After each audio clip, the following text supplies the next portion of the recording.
This is Radio Station KATS, Milpitas, San Jose, where it's actually TV video.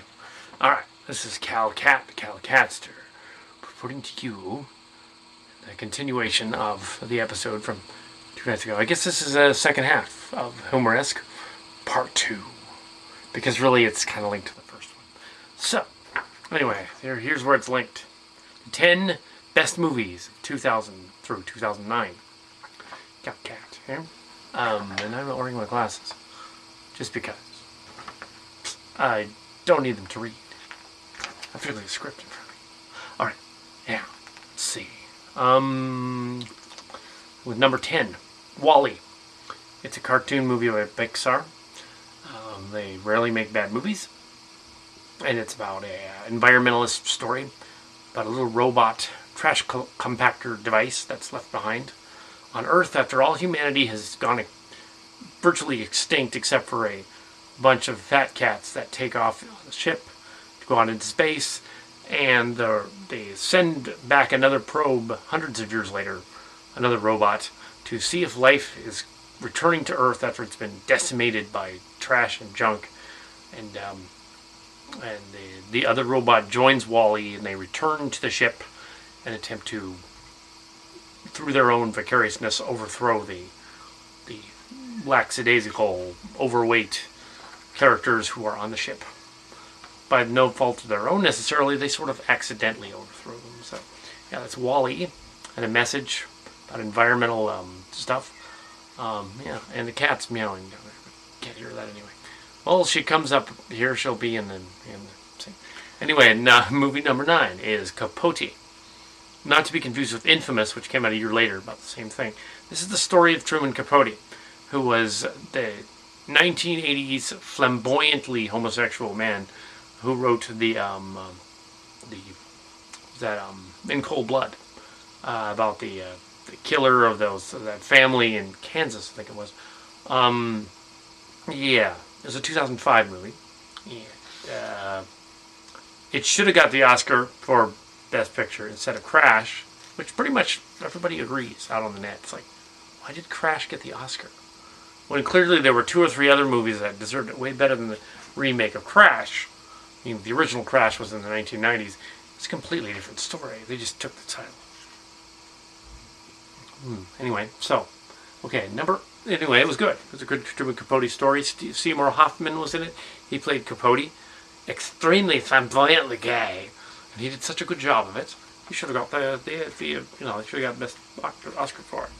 Yeah, so he wasn't being homophobic, he was being homoerotic, I guess. Is that right? Yeah. Alright, anyway, the next movie is number 8 on the list is Batman Begins, which was the reimagining of Batman in 2005 by director Christopher Nolan, the guy who did Memento, which I previously thought was kind of a mess. Well, in Batman Begins, it isn't a mess, and we have Christian Bale as Batman, and a bunch of other interesting characters like Liam Neeson as Ra's al Ghul from the 90s Batman comics, and that's the character he's playing, and he's playing the Ra's al Ghul who trains Batman in martial arts.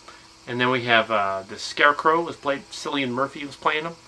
And it was very cool. It was a new cool Batman. Didn't use as much special effects. Went back to the darker sort of re-origin story, Batman, and it was very cool.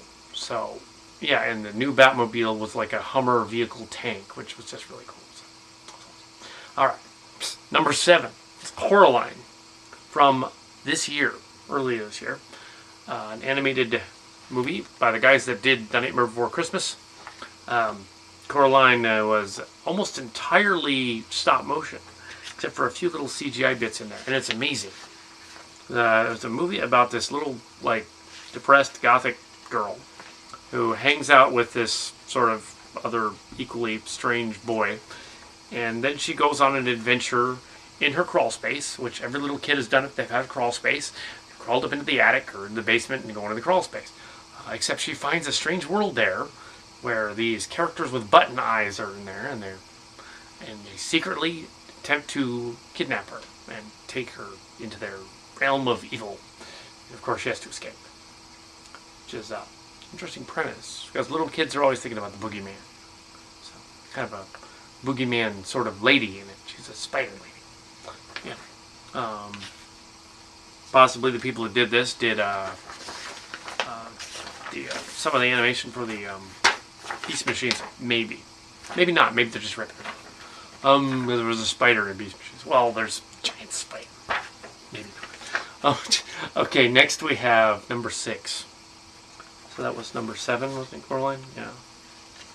Coraline was number 7. Number 6. Yeah, Coraline was 7.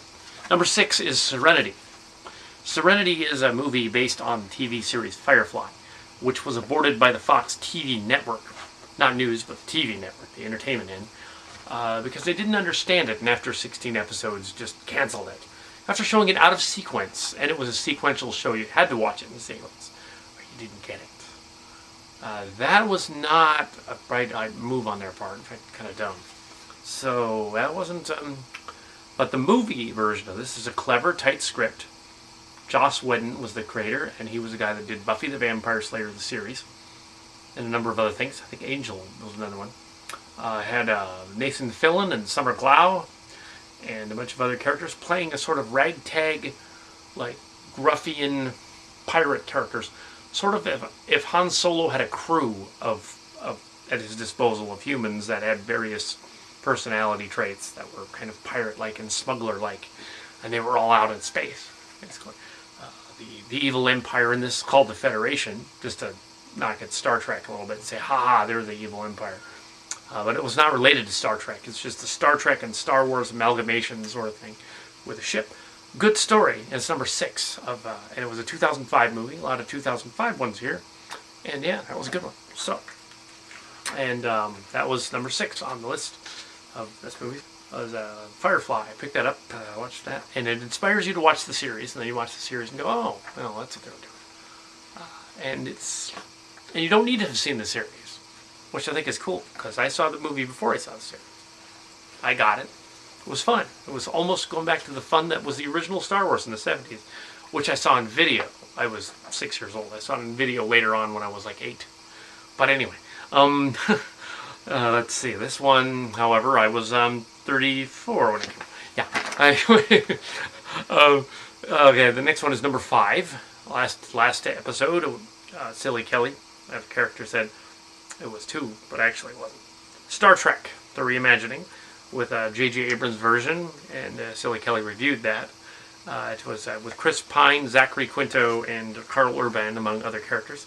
Zoe Saldana and a bunch of others, playing the Star Trek crew as they appeared out of the Academy, fighting an alien from the 24th century named Nero, and coming in contact with Spock from the 24th century, played by Leonard Nimoy, who is still alive. They could have got Shatner, he's still alive too, but they couldn't write it into the story how to bring Shatner back from the dead from Star Trek Generations. And I agree with them. They would have had to have a whole movie about that to pull that off. They would have to go into the Nexus and pull him out and say he's part of the universe and make him like Q or something. Now save that for Star Trek Chimera. We do manage to bring Shatner back in that one, in a way. I'll see. Well, but that's us fanfic stuff, so they're not going to spend millions of dollars on KTS version. Anyway, so that was number 5, Star Trek: The Reimagining. Some would say that was the best.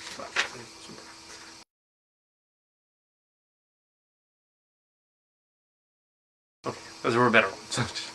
Well, they weren't actually. Number 4 is a little-known movie called Whale Rider, which made a star out of a character known Keisha Castle Hughes, who was about 12 or 13. I think it got some awards back in 2003. The Oscar nods and whatnot. One of the youngest Oscar nods ever. Playing that character that she played. In the story, she's supposed to be a little Maori girl from Australia. And the Maori culture's in there, and they have the whole culture, Aboriginal culture they have there. And you get to see that, and it's kind of cool how she, like, comes of age and stuff, and there's, like, this, she and her uncle have this, like, like, issues and stuff because, you know, he wants to train only boys to be the fight with the bow staff, and then since trained in martial arts and did have the bow staff, I know about that. The bow staff, very, very cool. So a movie with a girl with a bow staff was just cool. So that wasn't the only reason. It was a good movie. Okay, the next movie is Pixar's Up, number 3. Up was very good. 2009 again. A lot of 2009 good ones.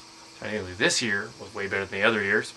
And Up was about an old man, curmudgeonly old guy, who is a widower, and he decides to build a giant, like, balloon house. He used to be a balloon maker.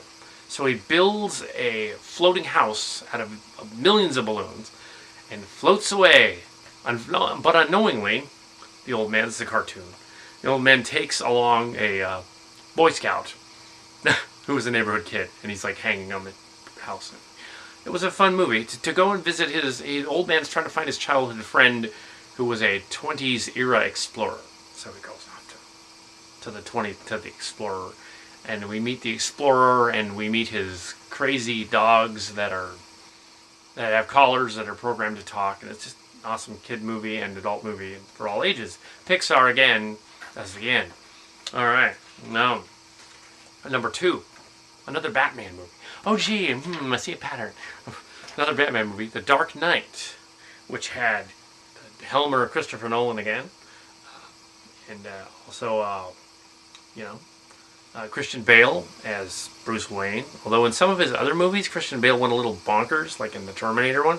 But in this one, he was cool. So, anyway, somebody else went bonkers in this one.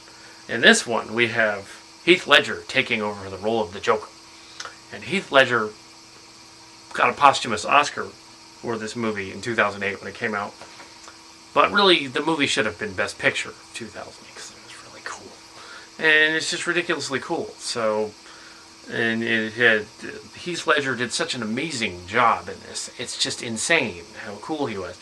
And Jack Nicholson, who had played the Joker 19 years earlier, almost 20 years earlier. Now it's 20 years. He said, it's really hard to play that character. Oh, you got to do it right or it'll go crazy. Well, apparently he didn't take his advice, and he did go crazy. He went bonkers and couldn't handle it, so he overdosed on drugs and died in 2008 after the movie was made and after he was doing another movie. I don't know if it was because he did the movie or whether he was just already depressed, because he was such a method actor that he was like really obsessed with the method, Yeah, since I'm not really a method guy, I don't need to worry about that, but you never know. I'm not going to go nuts. But Heath Ledger did go nuts, and he died. So, that sucks. Sort of like The Crow with Brandon Lee, where he died, like, after the movie's released. Yeah. So, there was number 2, The Dark Knight, the new Batman movie, which Tim Cantrell and I saw that one. And he's the Batman fan, and he's like, oh, awesome, best Batman ever, kicks ass. Now, the first one was based on the 90s Batman comics, like the Batman Returns and comics, not the Tim Burton ones. And this and a number of other ones were inspired of this. But of Dark Knight, it was clearly the Dark Knight comic book, as well as The Long Dark Halloween. So the first one was something else.